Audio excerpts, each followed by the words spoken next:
Welcome and thank you for joining me for another Pondering in a Psalm.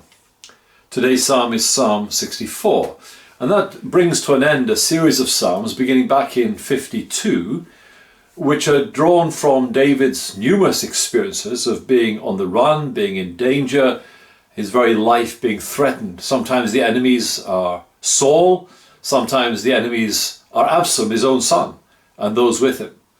And so this psalm, like those preceding it, repeats those familiar themes of danger and oppression and enmity, but also David's confidence in God and the way that he can call on God with a certainty that God will hear him and answer him and deliver him.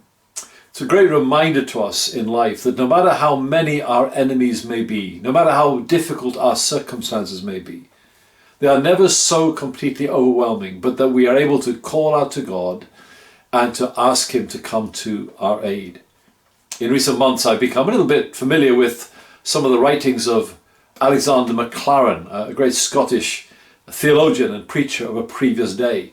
And MacLaren makes this comment on this particular psalm. He says, however high and closely engirdling may be the walls that man or sorrows build around us, there is always an opening in the dungeon roof through which heaven is visible and prayers can mount. Isn't that a wonderful image? No matter how constrained we may be, how hemmed in we may be by enemies or circumstances, it's never complete. There's always a gap through which our prayers can reach our Heavenly Father.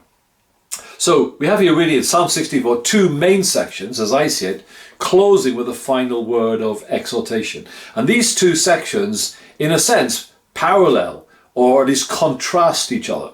So verses 1 to 6, you have the ambush of the blameless by the wicked. And I'm taking my key there from verse 4. And the reason I'm doing that is because in many ways verse 4 is paralleled in verse 7.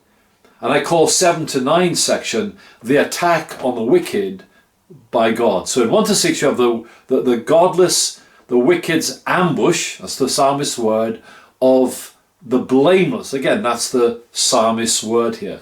And the words that are used here are to do with treachery and deceit and conspiracy, and the whole idea of a current being gathered together to bring force against, in this particular case, David. And David knew many such situations like that. And it wasn't always his obvious enemies. Sometimes it was those who claimed to be his supporters and his friends, even his own son, but eventually turned against him.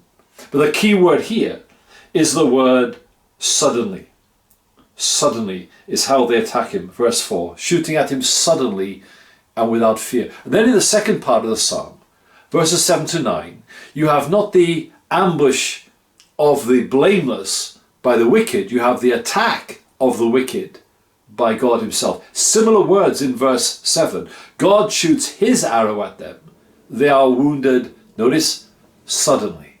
So the attack of the ungodly is often unexpected and sudden and unpredicted, but then so is the attack of God on the enemies of God's people. It's a great comfort to us to know that God is there on our side.